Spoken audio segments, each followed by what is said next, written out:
Hello and welcome. To solve this logarithmic equation, our first step must be to make sure that all the log terms are in the same base. Now, since 4 is a multiple of 2, it would be best for us to work in base 2. When we apply the change of base formula to this logarithmic equation, this is already in base 2. To change this from base 3 to base 2, we have log to base 2 of x divided by log to base 2 of the old base, which is 3. And to change this from base 4 to base 2, we have log to base 2 of x divided by log to base 2 of the old base, in this case 4. Now let us look at this. Of course, you know that this can be written as log to base 2 of 2 squared. 2 squared is equal to 4. But then remember that log to base a of a to power b is equal to b. So log to base 2 of 2 squared is equal to 2. That means that this denominator, that is log to base 2 of 4, is equal to 2. So we can rewrite this equation as log to base 2 of x multiplied by log to base 2 of x divided by log to base 2 of 3 is equal to log to base 2 of x over 2. Now here we have log to base 2 of x, log to base 2 of x, log to base 2 of x. To simplify this calculation, let log to base 2 of x be equal to the letter d. And of course, with this substitution, here we have d multiplied by d. And this is also d. D times d is equal to d squared. And this is divided by log to base 2 of 3. This is equal to d over 2. Now let us subtract d over 2 from both sides of this equation. When we do that, we have that d squared over log to base 2 of 3 minus d over 2 is equal to 0. When you look at these two terms, you're going to see a common factor, which is d. So we can factorize this. We have d into d squared divided by d is d.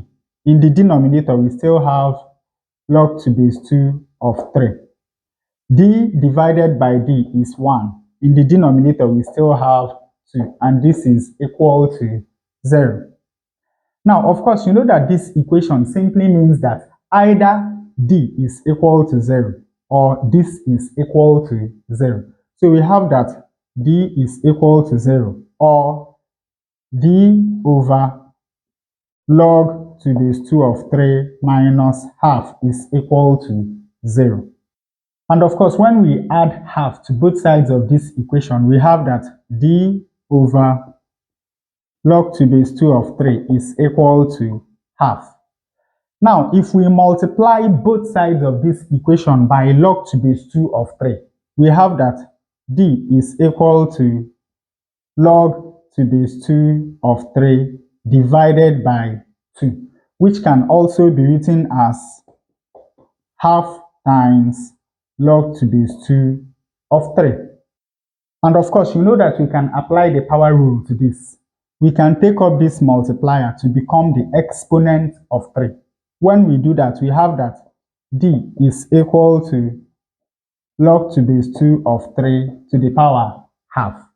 But remember that d is equal to log to base 2 of x. So this means that log to base 2 of x is equal to log to base 2 of 3 to the power half. Now, when we compare both sides of this equation, we can see that x is equal to 3 to the power half, which is the same as the square root of 3. Also remember that d is equal to 0. So we have that log to base 2 of x is equal to 0. And of course, from here, you know that 2 to the power 0 is equal to x. So we have that x is equal to 2 to the power 0, which is equal to 1. So finally, the two values of x that satisfy this logarithmic equation are x equal to 1 and square root of 3. Now, to check our answer, let us substitute these two values of x into the original equation. When x is equal to 1, the equation becomes log to base 2 of 1 multiplied by log to base 3 of 1. Is this equal to half times log to base 2 of 1? Remember that at the beginning we found that log to base 4 of x is equal to half times log to base 2 of x. Now, of course, this is equal to 0 multiplied by 0, and this is equal to half times 0. So, this value of x satisfies the equation. Now, when x is equal to root 3, the original equation becomes log to base 2 of 3 to the power half multiplied by log to base 3 of 3 to the power half. And is this equal to half times log to base 2 of 3 to the power half?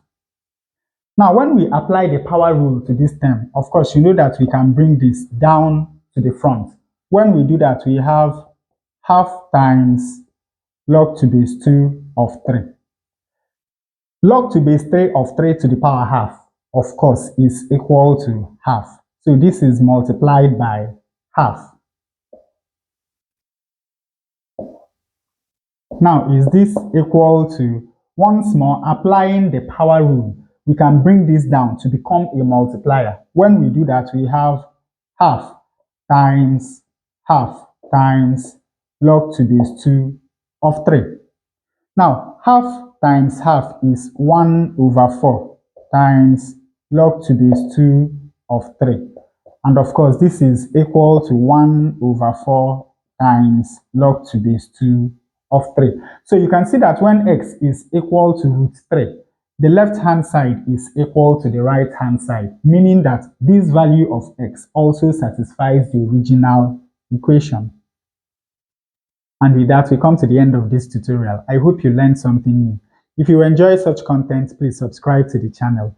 Leave us a thumbs up to support the channel. Thanks for watching, and you can see more videos here.